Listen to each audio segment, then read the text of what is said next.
Hola a todos y a todas, bienvenidos a un nuevo video de Fembit. Mi nombre es Marco Corrales y hoy día vamos a ver deuda pública. Bueno, antes de comenzar, espero que estén todos muy bien en sus casas cumpliendo con la cuarentena y esperemos que esta situación pase pronto. Como podrán ver, tenemos dificultades para realizar este tipo de videos como lo hacíamos comúnmente, pero estamos tratando de adaptarnos de la mejor manera. ¿Ok? Antes que todo, quisiera señalar el siguiente supuesto con el cual trabajaremos durante todo este video, y que es que nuestra inflación denotada por pi es igual a 0.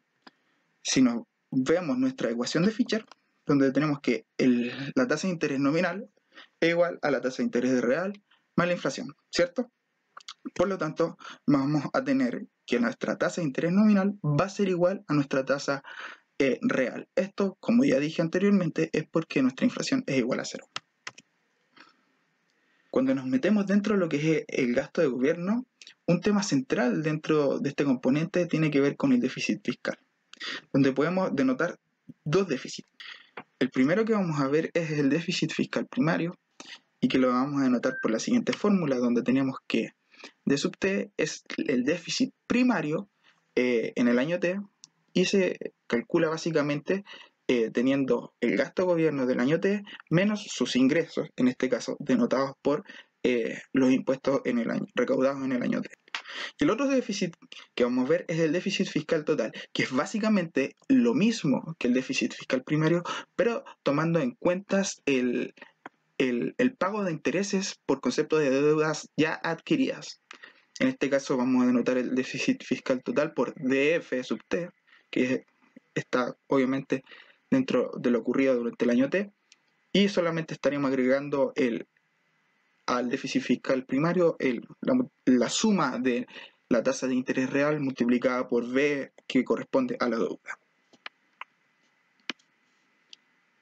Un concepto súper clave dentro de lo que tenemos que ver con deuda pública es el concepto de solvencia, el cual lo podremos definir como cuando tenemos un esquema intertemporal que el gobierno en su último plazo debe ser capaz de pagar su deuda. Esto es decir, si supongamos en un modelo muy simple, por ejemplo, de 2 periodos, es que en el periodo 2 el gobierno sea capaz de pagar todo lo que debe.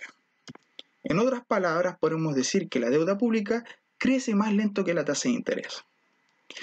Pero, ¿qué hace sostenible la deuda pública del gobierno?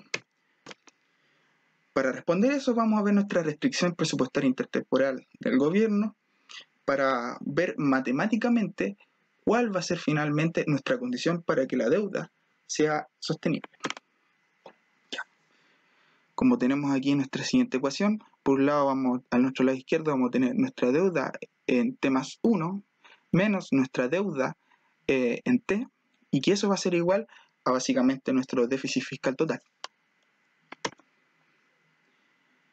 El siguiente puntito que le estamos mostrando acá nos corresponde a cómo calcular los diferentes componentes como proporción del PIB. Y básicamente esto es dividir todo por I sub t, que corresponde a nuestro PIB, lógicamente. Y eso lo vamos a anotar cada componente como la misma letra, pero en minúscula, sub t en este caso, que es el año que corresponde.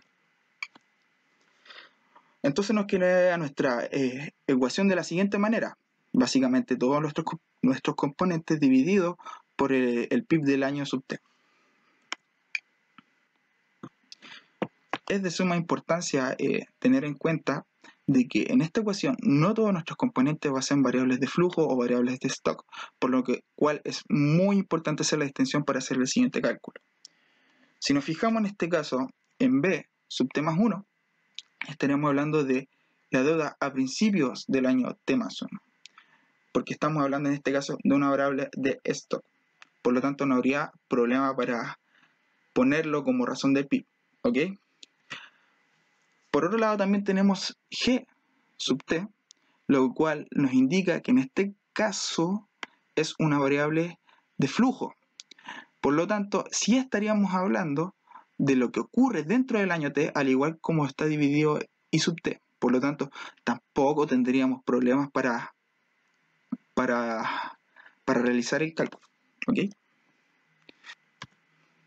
Por lo cual nuestra fórmula quedaría de la siguiente manera: b minúscula de sub t más 1 menos la deuda en el año t partido por el PIB del año t, que es igual al gasto más la tasa de interés real por la deuda en el año t partido por el PIB en el año t menos nuestros impuestos en el año t con letra minúscula, ¿cierto? Como el que están en proporción del PIB. Pero nos queda preguntar, ¿qué hacemos con este componente que es nuestra deuda a principios del año t? Para resolver esto vamos a ocupar la siguiente herramienta, y que es básicamente multiplicarlo por un 1 conveniente. Este 1 conveniente va a ser el PIB del año t-1 partido por sí mismo, lo cual es 1 y no afecta la expresión, y vamos a reorganizar esto, como sale al lado derecho de la ecuación, donde vamos a tener la deuda a principios del año t partido por el PIB del año t-1, con lo cual ahí sí estaremos hablando de peras con peras, porque en este caso tenemos una deuda que es una variable de stock y el PIB que es el flujo del año anterior, con lo cual sí podríamos ponerlo como una razón deuda PIB, ¿ok? Y para la otra parte ocuparemos el siguiente truco, por decirlo de una forma, que sale ahí en el asterisco, que es cuando tenemos el PIB del año t partido por el PIB del año anterior, esto va a ser igual a 1 más el crecimiento. ¿Ok? Porque básicamente estamos viendo cuánto crece mi PIB, mi economía, con respecto a lo que tenía el año anterior, que es básicamente como una proporción, ¿cierto? Donde en este caso el crecimiento puede ser como un porcentaje, ¿ok? Ahora, nosotros tenemos que la expresión está como al revés, ¿cierto? Está como elevado a la menos 1. Por lo tanto, eso no va a ser multiplicado por 1 más el crecimiento, sino que va a ser multiplicado por 1 partido 1 más el crecimiento. Por lo cual nuestra ecuación nos quedaría de la siguiente forma, donde ese dt minúscula corresponde al déficit primario como proporción del PIB, ¿ok? Por lo cual nos quedaría la fórmula que tenemos en pantalla. Lo que hacemos ahora es pasar en este caso del lado izquierdo de nuestra ecuación b sub t a sumar al otro lado, de modo que nos queda como nos sale ahí mismo, y vamos a hacer la siguiente maniobra, podríamos decir, donde vamos a hacer un cero conveniente, ¿cierto? Como podemos ver en pantalla tenemos la deuda en el año t multiplicado por 1 menos 1 más el crecimiento partido en 1 más el crecimiento. Y eso es básicamente un 1. Por lo tanto, 1 menos 1 es 0 y no estaría afectando en nada nuestra expresión. ¿Ok? Y tenemos, obviamente, lo que ya teníamos acompañando nuestra deuda. Lo que haremos ahora es, básicamente, multiplicar la deuda por el 1 que tenemos dentro de nuestra paréntesis y lo pasamos a nuestro lado izquierdo, a nuestra ecuación, de modo de ver, en proporción del PIB, cuánta deuda se generó en el año t, que es básicamente muy parecido a lo que tenemos al principio de nuestra restricción intertemporal, y luego resolveremos lo que tenemos dentro de nuestra paréntesis, donde el numerador, por temas de signos, los unos que tenemos ahí se cancelan y nos quedaría finalmente nuestra fórmula de la siguiente manera, ¿ok? Ahora nos queda ver cuál es la condición para que nuestra posición fiscal sea sostenible. Y esto es básicamente que nuestra razón deuda producto converja a estado estacionario, lo cual implica que b sub t más 1 menos b sub t sean iguales. ¿Y esto qué quiere decir? Es que sea cero, obviamente. Por lo cual vamos a distribuir, nos quedaría finalmente nuestra condición de sostenibilidad de la siguiente manera, esta que tenemos aquí en el recuadro, ¿ok? Veamos un ejemplo donde podemos aplicar esta condición. Supongamos que tenemos un país rico y un país pobre. Este país rico tiene una tasa de crecimiento del 4%, un PIB de 100.000, una deuda pública por 52.000 y se enfrenta a una tasa de interés del 7%. Con lo cual, queremos ver cuánto tiene que ser ese déficit primario para que su deuda sea sostenible. Con lo cual vamos a ocupar la fórmula derivada anteriormente, que tenemos ahí mismo en pantalla. El cálculo matemático es bastante simple y solo nos quería básicamente reemplazar, quedándonos de la siguiente manera, donde el déficit primario debe ser igual o aproximadamente, en este caso, a menos 1,5% del PIB. ¿Qué simboliza que sea menos 1,5? O sea, un déficit negativo. Esto quiere decir que el país, para tener una deuda, una condición sostenible, es que debe generar un superávit de 1,5% con respecto al PIB. ¿Ok? Eso es lo que nos quiere decir en este caso un déficit negativo. Veamos ahora qué pasa con un país pobre. Este país pobre crece a una tasa de 1%, tiene un PIB de 10.000, su deuda pública es de 2.500 y su tasa de interés a la cual se enfrenta también es de un 7%. Tenemos en este caso nuestra fórmula de déficit o de sostenibilidad de la deuda en este caso, y nos queda, al igual que en el otro caso, netamente reemplazar, no tiene mayor complicación.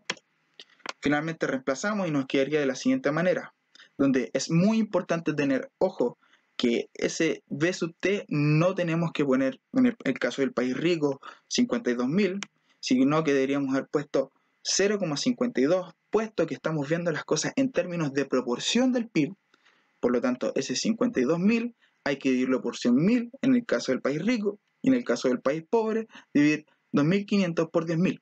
Por lo tanto, en el caso de ese B minúscula sub T del país pobre corresponde a 0,25. ¿Ok?